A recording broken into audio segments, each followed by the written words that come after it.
ओम नमः शिवाय।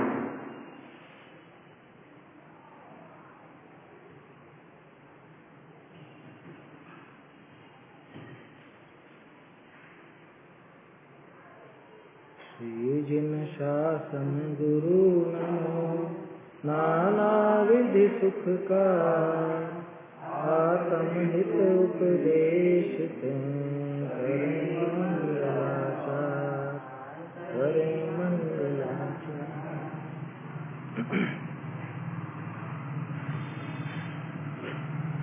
आत्मानुशासन ग्रंथ पर अपनी चर्चा चल रही है और प्रकरण ऐसा है कि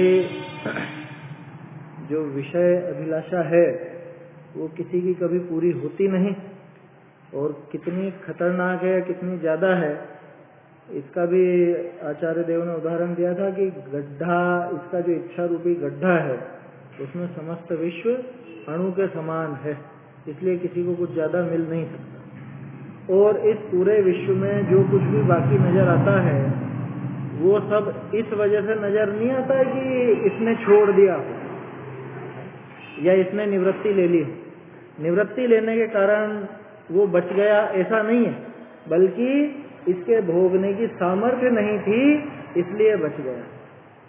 क्योंकि अगर भोगने की सामर्थ्य हो तो ये जीव एक भी विषय को छोड़े नहीं, एक भी विषय को भोगे बिना न रहे, समस्त वस्तुओं को भोगने का इसका मन रहता है। राहु का उदाहरण दिया था, उससे बात स्पष्ट थी बिल्कुल। तो कल जो हमारी चर्चा चली परिग्रह त्याग की प्रेरणा, तो आचार्य देव तो बिल्कुल स्पष्ट हैं, उनका तो स्पष्ट कहना है कि अगर तुझे सुखी होना है, अगर तू मोक्ष जाना चाहता है तो तू बचपन से ही परिग्रह आदि का त्याग कर दे। अगर हिंसा से बचना चाहता है, हृदय में थोड़ी भी दया आई है, क्योंकि वास्तव में जिसको दया होगी वो हिंसा से बचने का प्रयास करेगा, और हिंसा से बचने के लिए ये जो परिग्रह है या आरंभ है इनका भी त्याग करेगा ही करेगा। कोशिश तो यही होनी चाहिए कि पूरे का त्याग हो, अपरिग्रह महाव्रत हो जाए।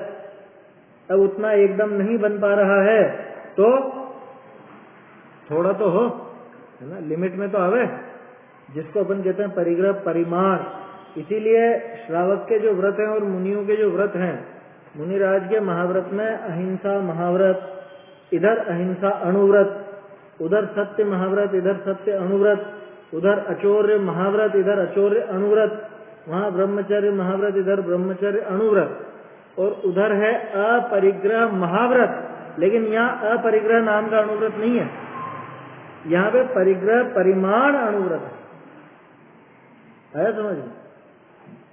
अपरिग्रह होता ही नहीं है ना, क्योंकि श्रावक दशा, तो श्रावक दशा की ये कमी है, ये कमजोरी है कि यहाँ पे वास्तव में वो धर्म नहीं होता।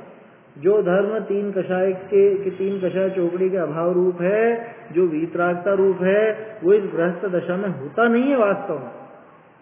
तो कायदा तो यही है कि अपने को ये सब छोड़ करके मुनि अवस्था धारण करना चाहिए।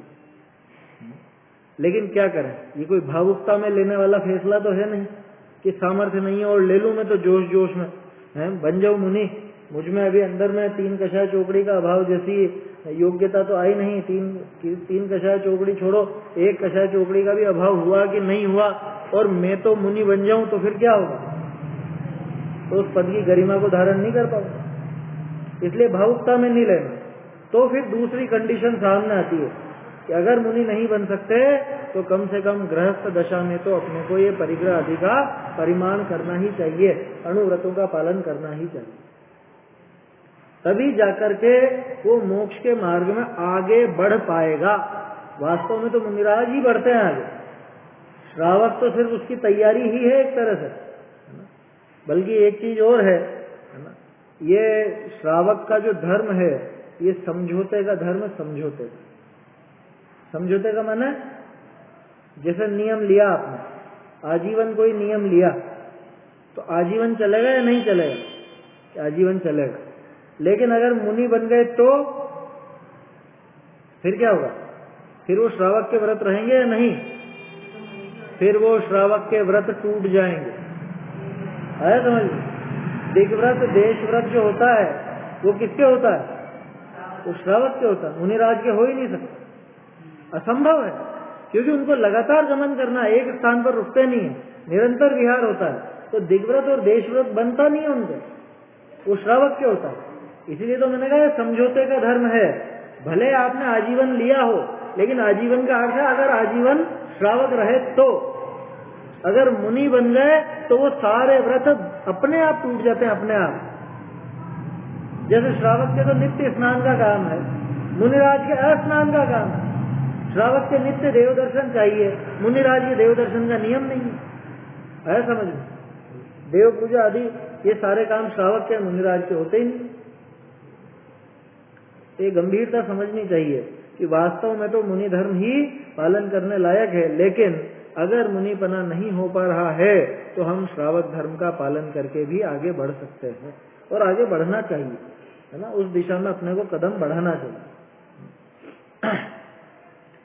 बढ़िया बात आई थी कल, उसमें ये भी बात आई थी कि बाल्यावस्था से ही सर्व परिग्रह का त्याग करना चाहिए। बाल्यावस्था से, बचपन से ही। कल अपन ने काफी बात की थी इस बारे में कि बचपन से बच्चों को धर्म मार्ग में बचपन से ही लगाना, धर्म मार्ग में शुरू से ही उसको प्रेरणा देना लगने की। अब इसमें बहुत से लोग ऐसा कहते हैं, देखो थोड़ी सी चर्चा करने का और विचार है मेरा इस बारे में, है ना।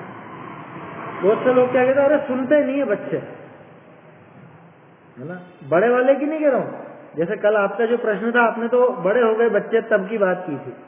मैं तो कह रहा हूँ जिनके छोटे बच्चे हैं ना, वो बहाना बनाते हैं ऐसे, कह रहे क्या करें, सुनता नहीं है ये। हम तो खूब कहते हैं, हमने तो खूब भेजने की कोशिश करी, यही नहीं किया। कभी स्कूल के बारे में इस तरह से सोचा है? स्कूल जब वो नहीं जाता है बच्चा तो क्या करते हैं, तब भी ऐसे कहते हैं कि वह चल नहीं है, मन तो रहने दे, ऐसा कहते हैं क्या? वहां तो डांट करके भेजा गया है, वहां तो मार कर भेजा गया है कि कैसे नहीं जाएगा स्कूल, है वहाँ फीस दे रहे हैं, वहां तो पढ़ाई होगी, पीछे रह जाएगा पढ़ाई में। वहां जब तुम मार मार के भेज सकते हो, डांट कर भेज सकते हो, और मंदिर में, पाठशाला में अथवा धार्मिक शिक्षा के लिए वहां पे इतना भी नहीं कह सकते कि नहीं ये तो काम करना है बेटा, ये काम तो जरूरी है, दूसरा काम हो जाए नहीं हो, सबसे पहले ये काम होना चाहिए।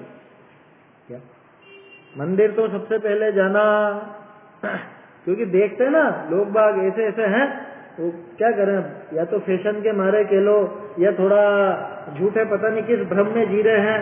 उनको ऐसा लगता है कि हाँ ठीक है कोई बात नहीं, है ना, धर्म मार्ग में नहीं लगे तो नहीं लगे। वहाँ सुबह से मंदिर जाने की प्रेरणा कोई नहीं दे, वहाँ कोचिंग में, ट्यूशन पे, हॉबी क्लासेस में उनसे बात करो कभी कि भाई पाठशाला वगैरह भेजा करो। अरे क्या इनके आपकी क्लास का टाइम है ना, उसी टाइम इनके डांस क्लास है, उसी टाइम वो कराटे की क्लास है, या उसी टाइम इसके वो स्केटिंग सीखता है, या म्यूजिक सीखता है, या और कुछ सीखता है। कि तुमको वो जो चीज जीवन में भी काम आने वाली नहीं है, उसके लिए तुम डांट मार करके भेजते हो, और जो इस भाव और अगले भाव तक काम आती है उसके लिए तुमको जरा भी रुचि नहीं। और फिर जिसमें कहते हो कि हमको तो धर्म से बहुत लगाव है, हमें तो धर्म से बहुत रुचि है, ऐसी स्थिति हो रही है। बड़े शहरों में तो मुमुक्षु परिवारों की ऐसी स्थिति हो रही है, बड़े शहरों में ये हाल हो गया है। वो मुमुक्षु कहलाते हैं, लेकिन न बच्चों को शिक्षा देंगे, खुद को भी नहीं, बस नाम है मुमुक्षु, क्योंकि माँ बाप थे वो थे स्वाध्यायी थे नियम से, अब बाकी उनके न बच्चे हैं न कुछ। बच्चे नहीं है मतलब वो बच्चे लगते ही नहीं, धर्म में जरा भी रुचि, बस मंदिर हुआएंगे, ज्यादा से ज्यादा हुआएंगे न स्वाध्याय। अरे स्वाध्याय का मतलब ये नहीं कि यहीं आके बैठो, आप खुद से तो पढ़ो। हम नहीं कह रहे कि यहीं पे आके बैठो, यहीं से आके सुनो, घर पे तो पढ़ो कम से कम। नहीं जा सकते हो, नहीं वहां पे बैठ सकते हो बंद करके, तो घर पे पढ़ो, घर पे पढ़ने की मना थोड़े ना, वहां पे अध्ययन करो, बच्चों को पढ़ाओ। लेकिन नहीं लगती। बड़े शहरों के तो हाल बहुत खराब है। बड़े शहरों की क्या, अपने यहाँ पे हालत ऐसी खराब है। बच्चों को ना प्रेरणा देवे हैं कि बेटा जाओ सबसे पहले मंदिर होके आओ। बुंदेलखंड में तो पहले प्रथा थी, मंदिर जाए बिना तो पानी नहीं देते थे पहले, कि पानी भी पीने को तब मिलेगा जब पहले मंदिर होकर नहा धो करके तैयार होकर के मंदिर जाओ, उसके बाद आके जो भी करना है नाश्ता वाश्ता वो सब बाद में। कौन समझा और कौन सिखाया आजकल ये बात? उनको तो ये लगता है कि पहले स्कूल पहले स्कूल जाओ, स्कूल का काम पहले करो, और दूसरी चीजें हों या और दूसरा काम हो तो उनमें तो खुद आगे होकर के भेजता है। और यहाँ बात क्या बना था, अरे ये सुनते नहीं है, क्या ये सुनते नहीं है, सुनते नहीं है कि तो सुनाना नहीं चाहता है, मानते नहीं है कि मनाना नहीं चाहता। दूसरे काम में कैसे मान जाते हैं, दूसरे काम में कितने आसानी से मान जाते हैं। और यहाँ पे कि मानते नहीं है हमारी बात, नहीं मानते तो फिर अलग करो, छुट्टी। कह रहे ऐसे थोड़ी ना, देखो सुनने में कड़क लगती है बात, है ना, लेकिन विचार करना कि भाई जब तुम ये धर्म मार्ग में नहीं लगोगे तो हमको क्या सुनाओगे आगे, हमारे बुढ़ापे को कैसे संभालोगे। अगर तुम अभी नहीं सीखोगे तो बड़े होकर के हमको क्या सिखाओगे, हमें क्या सुना दोगे। भाई व्यापार धंधे में सुनते नहीं, ऐसा कहता है कोई? व्यापार धंधे में तो कुछ नहीं, वहां तो लाइन पे ले आते हैं एकदम एक झटके में, माँ हो कि बाप हो सब लाइन पे ले आते हैं उनको, डांट फटकार गया कुछ भी करके। और ज्यादा बिल्कुल अलग अलग चले तो अखबार में इश्तिहार आ जाता है, क्या इनसे हमारा कोई लेना देना नहीं और ऐसा वैसा देखते हैं ना। और धर्म मार्ग में क्या, अरे सुनते नहीं है, मानते नहीं। जो सबसे महत्वपूर्ण काम है इसमें हम उनको कहना नहीं चाहते, सुनाना नहीं चाहते, मनाना नहीं चाहते। बाकी चीजों में तो सब मान लेते हैं, शादी ब्याह हो, कोई फंक्शन करना हो या कुछ और चीज हो, उसमें तो सब मान जाते हैं। व्यापार धंधे में तो सब मान जाते हैं, इस काम में कैसे नहीं मानते। स्कूल में तो सब मना लेते हो आप।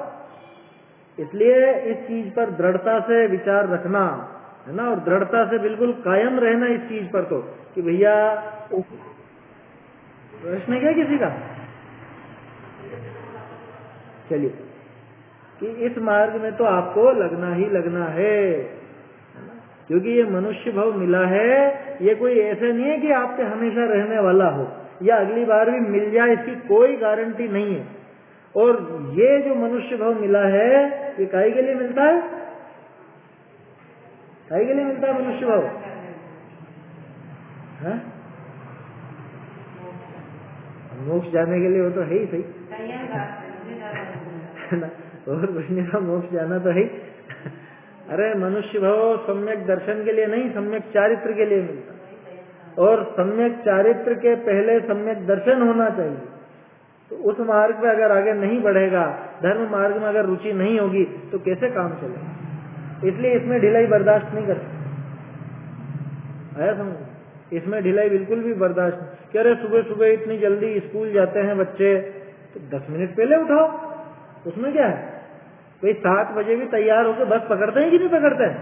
जब 7 बजे वो बस पकड़ते हैं इसका मतलब वो हर हाल में 6:15 बजे तो उठ ही जाते होंगे, हर हाल में 6:15 पे उठते, तो 6 बजे उठा लो, 10-15 मिनट का मार्जिन लेके उठा लो ना, क्या दिक्कत है सुबह मंदिर जाने में। और चीजों के लिए भी तो समय निकालते हैं, तो थोड़ा समय तो धर्म मार्ग के लिए निकालना ही पड़ेगा, इसके लिए सीखना ही पड़ेगा।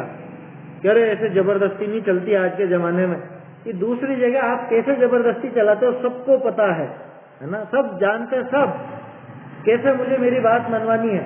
स्त्रियां अच्छे से जानती है कि पति को कैसे मनाना है, बच्चों को कैसे मनाना है और बड़ों को कैसे मनाना है। स्त्रियों का नाम क्यों लिया? क्योंकि परिवार की जिम्मेदारी मुख्य रूप से स्त्री के ऊपर होती है, महिलाओं के ऊपर होती है। जितने भी घर बिगड़े हैं, है ना, बुरा मत मानना, जितने भी बिगड़े हैं मुख्य रूप से महिलाओं की वजह से बिगड़ते हैं, और सुधरते हैं तो भी महिलाओं की वजह से सुधरते हैं। इनकी ज्यादा जिम्मेदारी है। क्यों? क्योंकि पुरुष जाता है व्यापार धंधे पे, नौकरी पे, वो क्या ध्यान देगा, उसको इतना ध्यान की फुर्सत नहीं मिलती है ना। कदाचित मिलती हो किसी को तो वो अपवाद है, बाकी ज्यादातर इसमें महिलाओं का रोल है। क्योंकि बच्चे सबसे ज्यादा बात मानते हैं तो अपनी माँ की मानते हैं। महिलाओं के हाथ में चूल्हा चौका सब महिलाओं के हाथ में है। वो कहते हो कि नहीं मैं तो रात में रखूंगी नहीं, आपको खाना है दिन में खाओ, झक मार के खाओ, आए समझ। वो कहते हो कि नहीं ये नहीं चलेगा, सुबह मंदिर जाओ बेटा, उसके बाद ही मिलेगा सब नाश्ता पानी, तो अपना आप जाएगा, कैसे नहीं माने। इसलिए थोड़ा महिलाओं का कहा, वैसे पुरुषों की भी जिम्मेदारी है, क्योंकि पुरुष का जो प्रभाव पड़ता है बालक पर, वो आदर्श मानता है अपने पिता आदि को, है ना। इसलिए पुरुषों की भी जिम्मेदारी, लेकिन महिलाओं की ज्यादा है।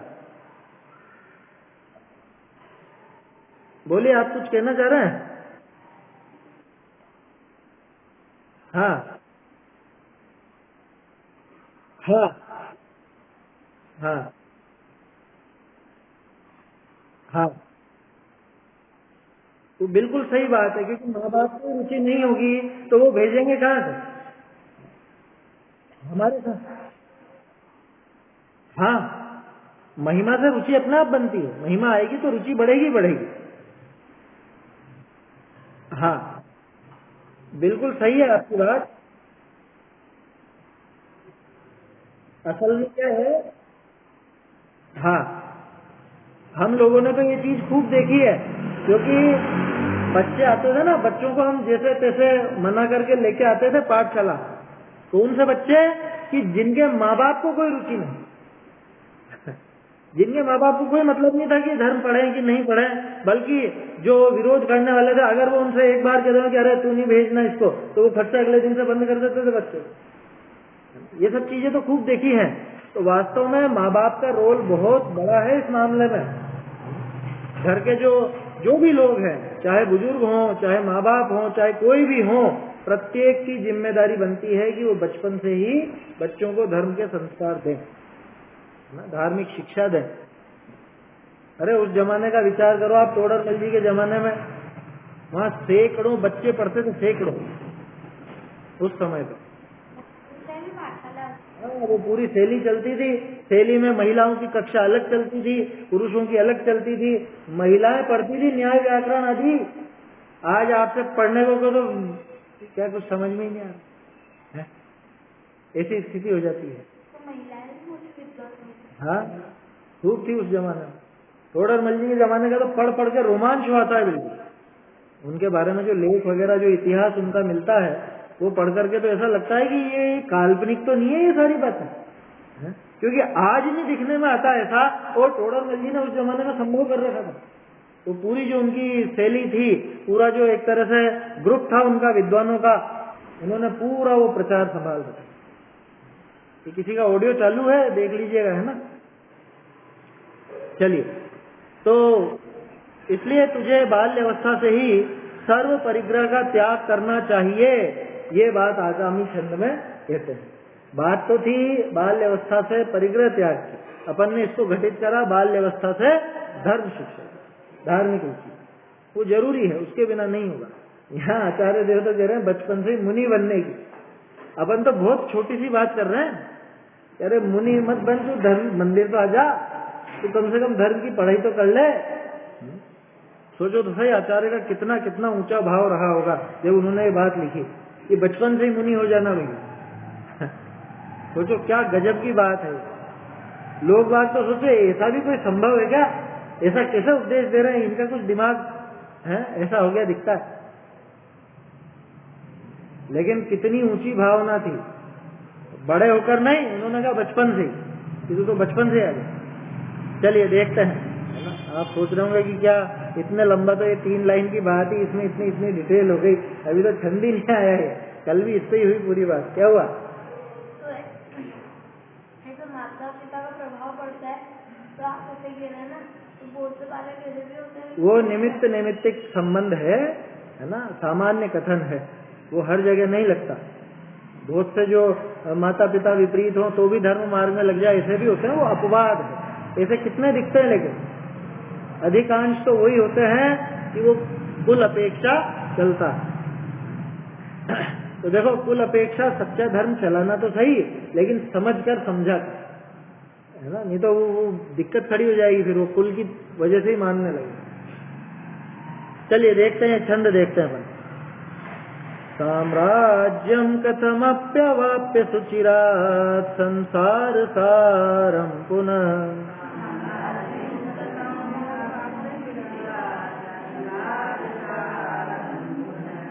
सत्यत्वेव यदीक्षितीश्वरवरा प्राप्ता श्रियं शाश्वतीम्।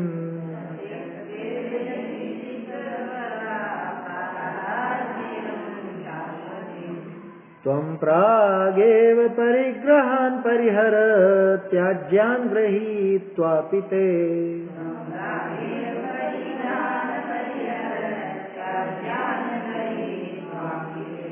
मा भूर्भौतिक मोदक व्यतिकरम संपाद्य हास्यास्पदम।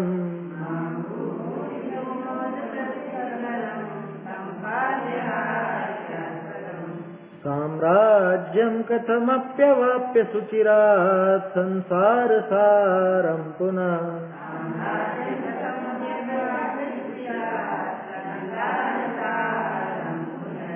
सत्यक्त्वैव यदीक्षितीश्वरवरा प्राप्ता श्रियं शाश्वतीम्।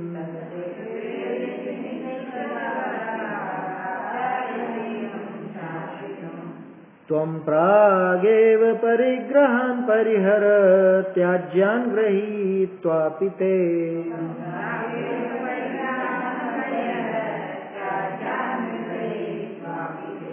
मा भूर्भौतिक मोदक व्यतिकरम संपाद्य हास्यास्पदम।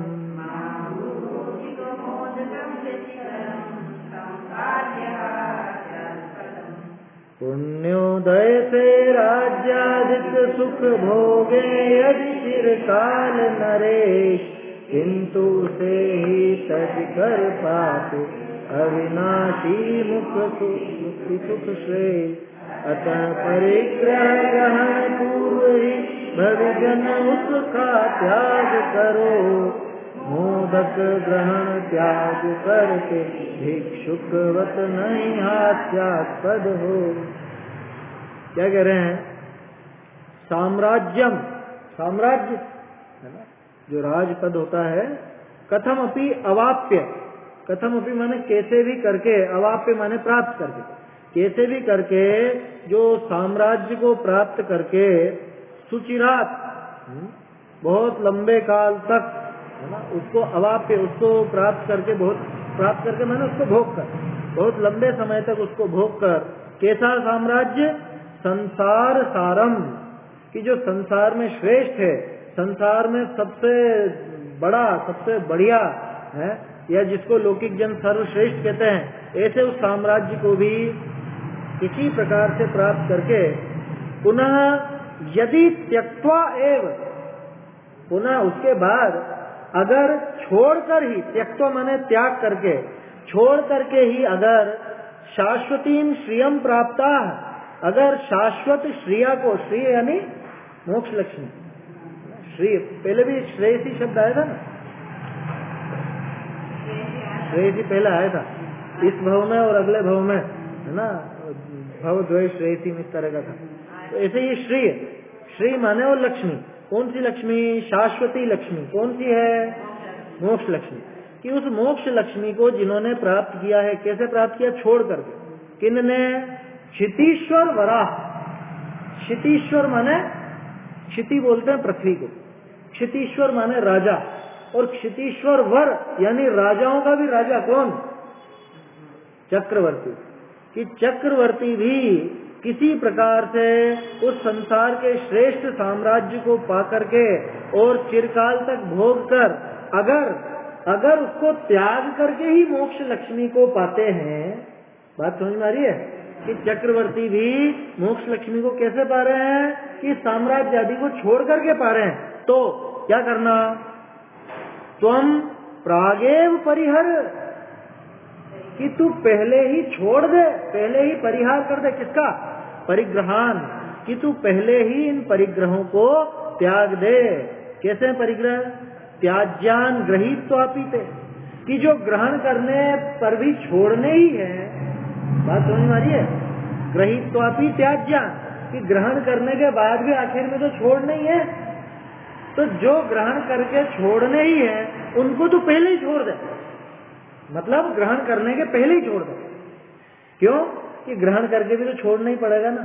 वो चक्रवर्ती ने कैसे भी करके वो साम्राज्य को प्राप्त किया और उसने फिर मोक्ष लक्ष्मी को पाया, तो छोड़ के ही पाया ना। तो पहले उसने ग्रहण किया और फिर उसने छोड़ा। तो कहने का अर्थ ये कि ये सारा का सारा जो परिग्रह है, सारे विषय भोग हैं, ये तो ग्रहण करके भी छोड़ने के ही हैं। छोड़ने के माने छोड़ना चाहिए ऐसा नहीं, छूटेंगे ही छूटेंगे। तो जो ग्रहण करने के बाद भी छूटेंगे, तो उनको ग्रहण करने के पहले ही छोड़ दे। और क्या कह रहे हैं? माँ भू, मत हो, ऐसा मत हो। कैसा? भौतिक मोदक व्यतिकरम संपाद्य हास्यास्पदम, कि तू हास्यास्पद मत हो जा। कैसा हास्यास्पद? कि भौतिक मोदक का व्यतिकर संपादन करके। क्या मतलब? कि भौतिक बोला जाता है, भौतिक एक मत था, शायद चारवाक को भौतिक कहा जाता है ना, चारवाक मत को भौतिक कहते थे शायद। तो एक मत था भौतिक, उसका जो परिव्राजक होते हैं या जो भी उनमें यूं समझ लो कि जो पंडित वगैरह है, जो भी उनके साधु होते हैं, उनको भौतिक कहा जाता है। तो वो भौतिक और मोदक, मोदक माने लड्डू, लड्डू बोलते हैं ना। तो जैसे वो साधु को, संत को लड्डू मिला और उसकी जो विपरीतता हुई, व्यतिकर यानी कुछ ऐसा प्रसंग बना हास्य का, ऐसा संपादन करके, ऐसा काम करके तू हास्यास्पद मत हो। ये क्या किस्सा है? ये किस्सा ऐसा है, किसी भौतिक साधु को भिक्षा में लड्डू मिल गया, ठीक है? बताया ना अभी, चारवाक आदि कोई भी अन्य मत का इस तरह का, उसे भौतिक कहते हैं। उसे भिक्षा में लड्डू मिला और रास्ते में वो लड्डू गिर गया कचरे में, बल्कि प्रभाचंद्राचार्य ने तो लिखा विष्ठा में गिर गया। अब वो क्या करता है? वो उस लड्डू को उठाता है और उठा करके ले जाने लगता है। तो दूसरे लोग हंसी करते हैं उसकी, कह रहे ये क्या कर रहा है? कि नहीं नहीं, मैं इसको खाऊंगा थोड़ी ना, मैं तो इसको धो करके और फिर फेंक दूंगा। कि जब तुझे इसको धो करके फेंकना ही है तो तू इसको पड़ा रहने देना, या उठाता ही क्यों है? बात समझ में आई? ये है ये कहानी। इसको कहते हैं भौतिक मोदक व्यतिकर, कि ऐसा काम करके तू हास्य का स्थान मत हो कि मैं इनको छोड़ दूंगा बाद में, पहले तो मैं ये सब प्राप्त कर लूं, ये विषय भोग, ये पूरा 6 खंड का साम्राज्य आदि, और फिर मैं इसका त्याग कर दूंगा। ऐसा काम ही क्यों कर रहा है? जब तुझे छोड़ना ही तो ग्रहण क्यों कर रहा है? जब आखिर में तुझे ये सब छोड़ना ही है, छोड़ना क्या है? छूटेगा ही छूटेगा, तो तू पहले से ग्रहण क्यों करता है? पहले से इसको छोड़ दे, पहले से ही तू ग्रहण मत कर, ऐसी बात है। इस सारे परिग्रह का त्याग तू कर दे ग्रहण करने के पहले। इसीलिए तो उन्होंने लिखा बाल्यावस्था से ही कर, क्योंकि बाल्यावस्था के बाद वो सब चीजें मिलती हैं, वो सारी वस्तुएं ग्रहण की जाती हैं। तो उन्होंने कहा तू ग्रहण करने के पहले ही छोड़ दे, क्योंकि बाद में भी छोड़ेगा। देखो, जो लौकिक सामग्री है ना, उसके बारे में तो ऐसा है कि या तो ये वस्तुएं अपने को छोड़ जाती हैं, और या हम इन वस्तुओं को छोड़ जाते हैं। दोनों में से एक काम होना ही होना है। क्या होगा? आपने मकान बनाया, उस मकान को हमेशा साथ में रख लोगे, या आप हमेशा उस मकान में रह लोगे, या तो उस मकान को छोड़ करके आप कहीं दूसरी जगह चले जाओगे, और या फिर क्या होगा? मतलब मकान छूटेगा या आप छूटोगे, दोनों में से एक चीज होगी। या तो इस मकान में मर जाएंगे तो खुद मकान को छोड़ के चल दिए, और या फिर ये मकान छूट जाएगा, माने दूसरे स्थान पर जाना पड़ेगा। ऐसा पक्का समझना। ये जितनी भी वस्तुएं, जितना भी परिग्रह है अपना, सब यही छोड़ के जाते हैं ना। कौन लेके गया है? तो मूर्ख लोग मुर्दे को भी कुछ कुछ खिला देते हैं, कुछ कुछ रख देते हैं कि इसके मुंह में चांदी भी रखो, सोना भी रखो, आंख में नाक में मोती रखो, है? वो लेके जाएगा, तो सब यही छूट जाता है। कुछ भी नहीं होता, मूर्खता होती है, और क्या होता है? होगा क्या उससे? हासिल थोड़ी ना होना। उनको ऐसा लगता है कि इससे वहां स्वर्ग मिलेगा और उसमें बहुत बहुत इनको कुछ है, सब वैभव मिल जाए। नाक में, आंख में, कान में, मुंह में पता नहीं क्या क्या रख दे। जाते टाइम वो हाथों में लड्डू रख देंगे मुर्दे के, क्या कि ये खाएंगे, वहां ले जाएंगे। लड्डू मतलब वो आटे के लड्डू, सब व्यवस्था कर दी, खाने की भी और व्यापार की भी, है कि मुर्दा वहां जाके व्यापार करेगा। क्या कह रहा था? कैसा दास दासी? वो अपने यहाँ नहीं होता था, वो तो अन्य देशों में थी ऐसी प्रथा, है ना। मिस्र वगैरह में दास दासी को भी गाड़ देते साथ में, ये भी जाओ, तुम भी जाओ इनके साथ, वहां सेवा करना। हाँ, जिंदा कोई, हाँ तो मरेंगे इसे, जिंदों को गाड़ेंगे तो और क्या होगा।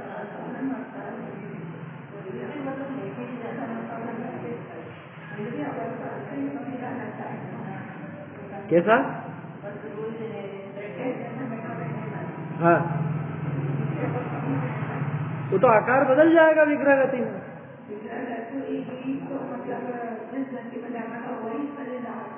हाँ भाई, यहाँ से जैसे मैं मरा है ना,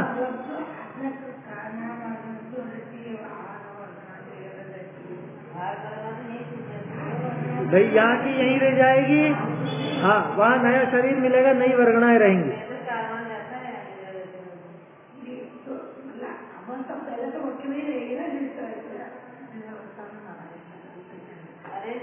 भाई आप तो ऐसा समझो,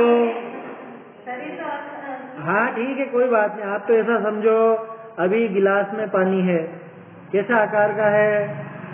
गिलास के आकार का। अब आप उसको कटोरी में भरोगे तो यहाँ से वहाँ जाने में उसका आकार बदलेगा, और वहाँ कटोरी में कटोरी का आकार हो जाएगा। उसमें क्या फर्क पड़ता है? और उससे कोई फर्क नहीं पड़ता कि बैठा हुआ गया तो बैठा बैठा ही जा रहा है कि खड़ा होकर जा रहा है, कोई फर्क नहीं पड़ता। क्यों? क्योंकि अगला शरीर जो मिलना है उसका आकार निश्चित रूप से अलग है। मैं मान लो यहाँ से मरूं और चींटी बनूं, तो यहाँ से तो छोटा होता हुआ ही जाऊंगा ना, यहाँ से इतना बड़ा होकर क्या करूंगा जाकर? वहां जाके छोटा होऊंगा, या तो कुछ भी मान लो। कुल मिला के आकृति बदल जाएगी, यहाँ से कैसे भी जाए उससे कोई फर्क नहीं पड़ता। सिर्फ सिद्ध दशा का ऐसा है कि या तो खड्गासन में गमन होता है या पद्मासन में गमन होता है। कहीं कहीं पे एक पर्यंक आसन का भी उल्लेख आता है ना, लेकिन वो हर जगह नहीं आता। दो ही आसन का क्या है? पर्यंक आसन कैसा होता है?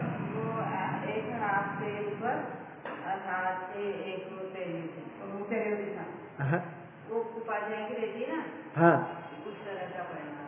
हाँ, उस तरह की कहीं बना दी होगी, वो चलती नहीं है, लेकिन वो प्रचलन में नहीं है। दो ही है, पद्मासन और खड्गासन। खैर ये तो बात दूसरी हो गई।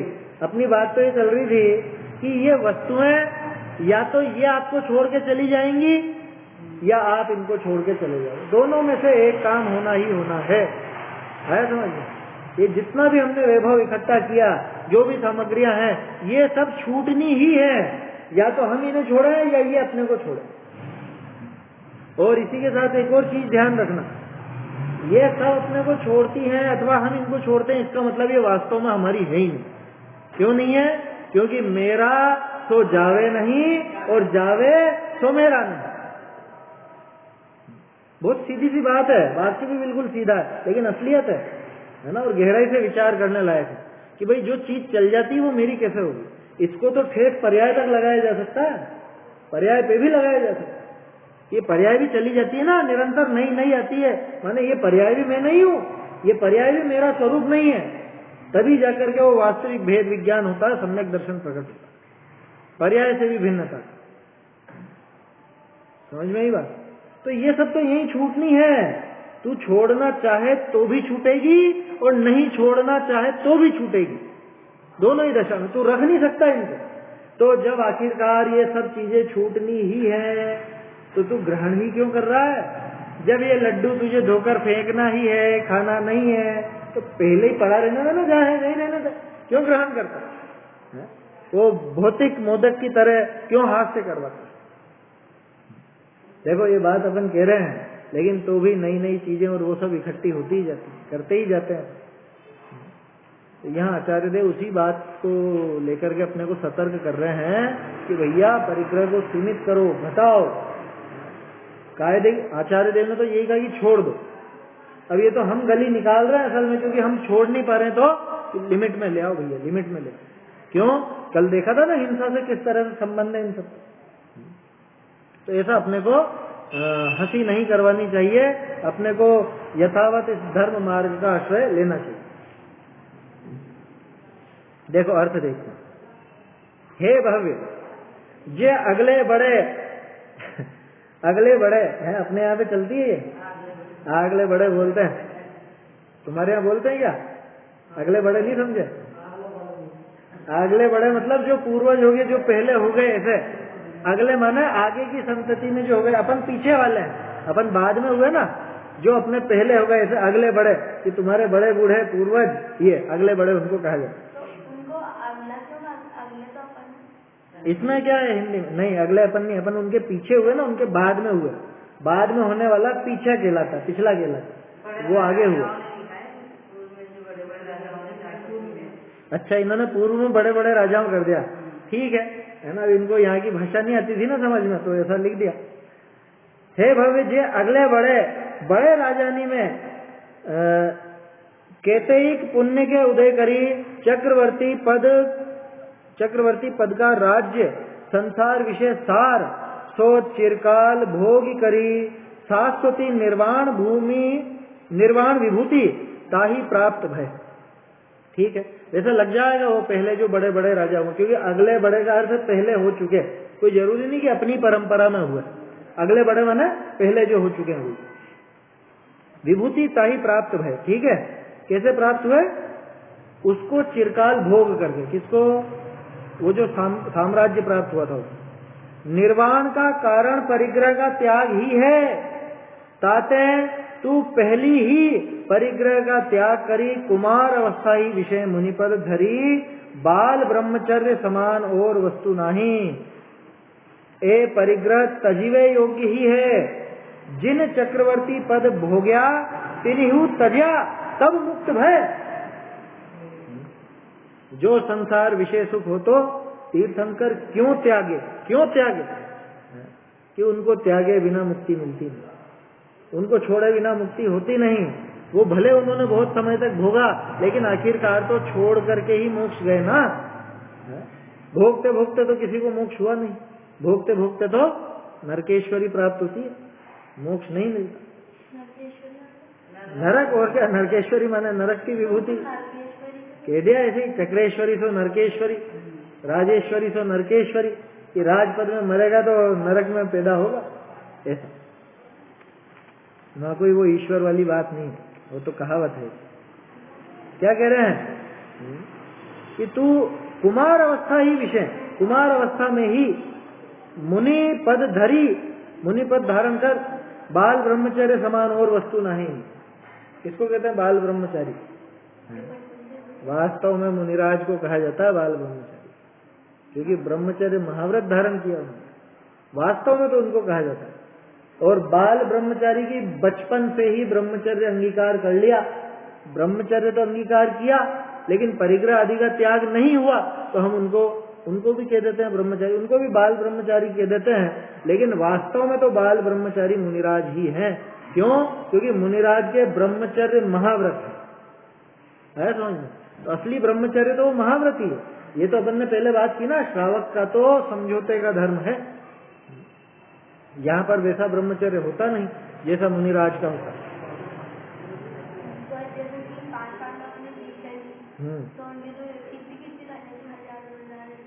हाँ तो वो बाल ब्रह्मचारी कैसे हुए? कौन? अरे इनको कहा ना कि भाई तू बचपन से ही मुनिपद धारण कर, ऐसा। बाल ब्रह्मचर्य समान और वस्तु नहीं। जो बचपन से ही मुनि हो गया उनको, उसके समान और कोई वस्तु नहीं। ए परिग्रह तजवे योग्य ही है, ये परिग्रह तो छोड़ने लायक ही है। और तू छोड़े चाहे नहीं छोड़े, ये तो छूटने के ही छूटेंगे। जिन चक्रवर्ती पद भोग्या तिन्हु तज्या तब मुक्त भय, है ना। कितना सीधा सा है बिल्कुल, कि जिन्होंने चक्रवर्ती पद भोगा है उन्होंने भी छोड़ा, तभी जाकर के मुक्ति हुई है। ताते जे राज नाही करे और विवाह नहीं करे, तिन समान और नहीं।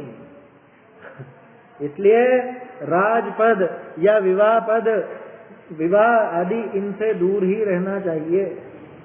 और जिनके हो गए सो तो हो गए, जिनके नहीं हुए वो ध्यान रखो, है ना। ऐसा है भाई, भावना तो यही रहनी चाहिए।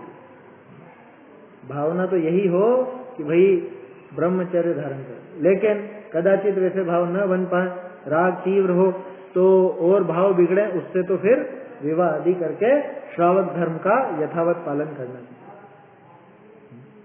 गजब है। लेकिन देखो, विवाह की बधाइयां सब देते क्या, और विवाह तो चलो हो गया जो हो गया, उसके बाद बरसों बरस फिर हैप्पी मैरिज एनिवर्सरी भी चलेगी, होगा ना? ऐसा पागलपन छता है। यहाँ तो कह रहे हैं ब्रह्मचर्य जैसा कोई काम नहीं, और हम वो ब्रह्मचर्य का घाट जहाँ हो उसकी बधाइयां देते हैं, उस पागलपन में चलते हैं। होता है ना, बहुत होता है। रिश्तेदार नहीं मानेंगे, आप मान भी जाओगे, पागल बना दिए जाओगे बिल्कुल, ऐसा होता है। क्या कहा? ताते जे राग नहीं करे, यानी जो इस संसार में नहीं फंसे और विवाह नहीं करे, तिन समान और नहीं। वो तो वास्तव में बहुत महान काम किया है, बहुत बढ़िया काम किया है कि पहले से ही उन्होंने उस लड्डू को नहीं उठाया। अपन सब वो लड्डू उठा चुके हैं, और देखो लेकिन कितना सटीक उदाहरण है। वो लड्डू उठा लिया, लेकिन अब और ज्यादा निंदनीय कौन होगा कि वो लड्डू को शौक से खावे, है ना? वो जो गंदगी में, वो जो मल मूत्र में, विष्ठा में, आदि में, उसमें गिरा हुआ लड्डू था, अब उसमें मगन हुए, उससे ज्यादा निंदनीय कौन है? अब भी उठा लिया है तो अब क्या करना है कि जैसे तैसे फेंको उसको, ये काम करने का है। और विवाह नहीं करे, तिन समान और नहीं। और तेरे ऐसी अभिलाषा है जो इन परिग्रहणिकों ग्रहिकू, कुछ छूट गया क्या? परिग्रहणिकों ग्रहण करी बहुरी तजू, अच्छा, ग्रहण करके और फिर छोड़ू। तो ऐसी कामना करी तू भेषधारी के लाडू की नाई, कहावती कराए लोकनी विषय, लोकनी पे हाथ से मती करावे। क्या ऐसे उस भेषधारी के लड्डू की तरह तो अपना हाथ से मत करा। भावार्थ, एक भौतिक भेषधारी भिक्षा को ग्राम, क्या है इसमें, क्या है? अच्छा, भिक्षा को भ्राम है, भ्रम रहा था, ठीक है, भ्रमण कर रहा था। ताके पात्र में लाडू राख्या, लाडू धरिया, सो ले करी जाए था, ले जा रहा था। मार्ग में पग आखरिया, सो लाडू पात्र में ते मलिन जाएगा पर्या। क्या? पैर उलझ गया रास्ते में कहीं पे, और वो लड्डू उसकी थाली में से निकल के, पात्र में से निकल के मलिन जगह पे गिर गया। तब ताने लाडू उठाए पात्र में डालिया, लड्डू उठा करके वापस से पात्र में रखा। तब काहू ने कही, ते बुरा किया, ऐसी जाएगा का पर्या लाडू न लेना। ये क्या गंदा काम करता है, ऐसी गंदी जगह पड़ा हुआ लड्डू उठा लिया, नहीं लेना चाहिए। तब ये कहता, भैया तू चुप हो। देखो ये चुप रहे, है ना? मतलब वो उसको गलती भी नहीं मालूम पड़ती है, खुद का किया हुआ गलत कैसे मालूम पड़ा? मैंने ये गंदगी में से उठाया, ये गलत काम है, ऐसा कौन स्वीकार करे? वो कहता तू चुप हो। कहाँ चला गया? हाँ, तू चुप हो, यह मैं यह लाडू न भकूंगा, परंतु आश्रम विषय ले जाए, धोए करी डारी दूंगा, धो करके डाल दूंगा, एक तरफ पटक दूंगा। तब लोगों ने बहुत हास्य करी और कही, तू लाडू न भखे और धोए करी डारे तो मलिन जाएगा का उठाए पात्र में क्यों डारे, बढ़िया ही रहने दे। कितना सीधा सा उदाहरण है समझ में, कोई कठिनाई नहीं है उदाहरण समझना। और बातें बनाता है, कह रहे तू चुप रहे, तुझे पता नहीं है, मैं खाऊंगा थोड़ी ना। अब ये तो अपनी कंडीशन के ऊपर विचार करो। जो इन विषय भोगों में पूरी तरह से तल्लीन है, इन्हीं में पड़ा हुआ, धर्म की जरा भी बुद्धि जिसको नहीं लगती, वो कैसा काम कर रहा है कि वो उस लड्डू को उठा करके और उसी को उत्कृष्ट मान करके उसका भक्षण करके अच्छा मान रहा है।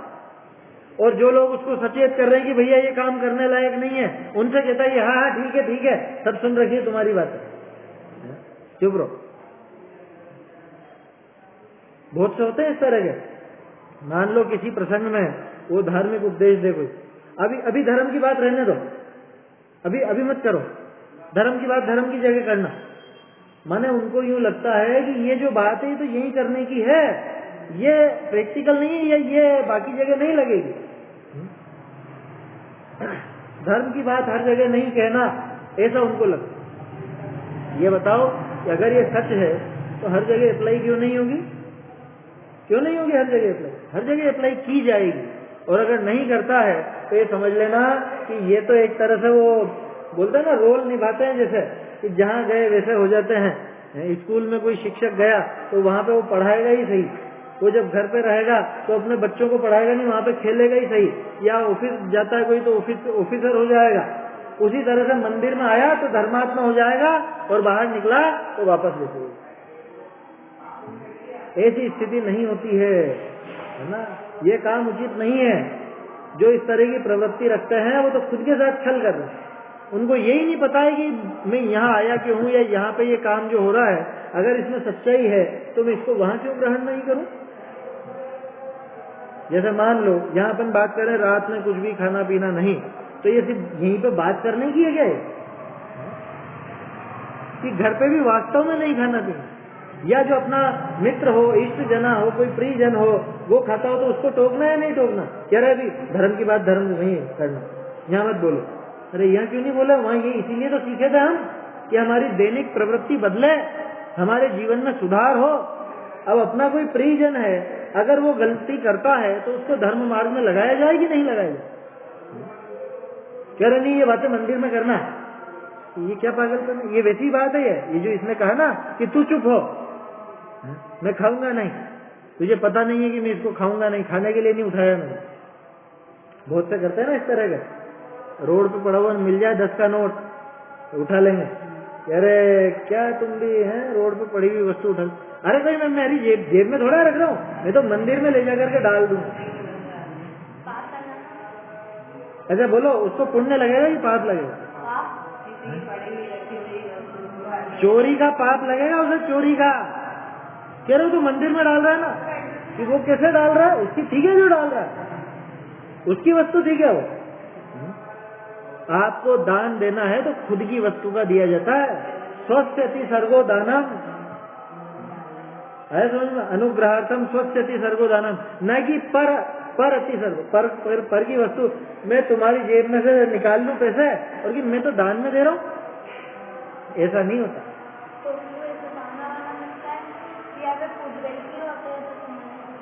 नहीं, ये बात नहीं चलती है ना। पुद्गल की है ना तो एक चाटा देना उसको कि मैंने तो पुद्गल को मारा है। ये तो पुद्गल का है गाल, तेरा थोड़ी ना है, तू तो आत्मा है।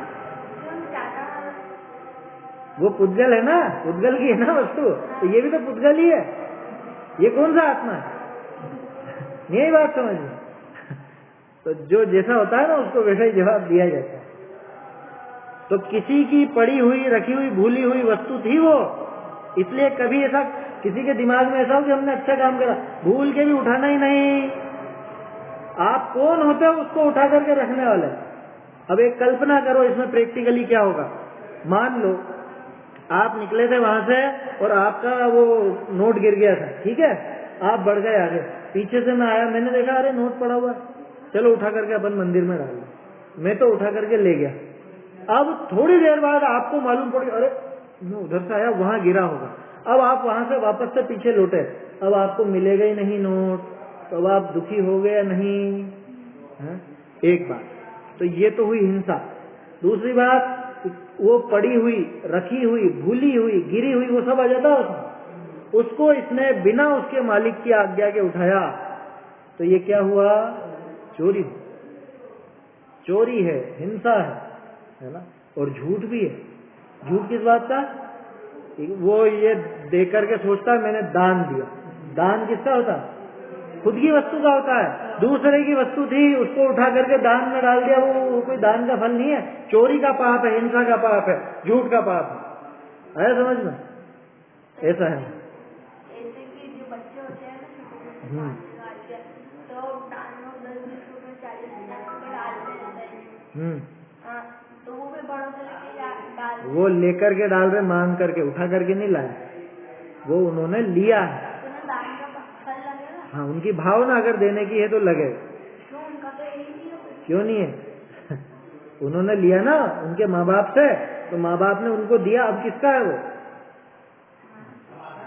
समझ में ही बात? अब तो उस बच्चे का अधिकार है ना, वो चाहे तो टॉफी खाए, चाहे मंदिर में डाले, चाहे कुछ दान करे, कुछ भी करे। ऐसा है। तो स्वयं की हो उसके बाद ही वो काम हो। चलिए थोड़ा सा हाँ,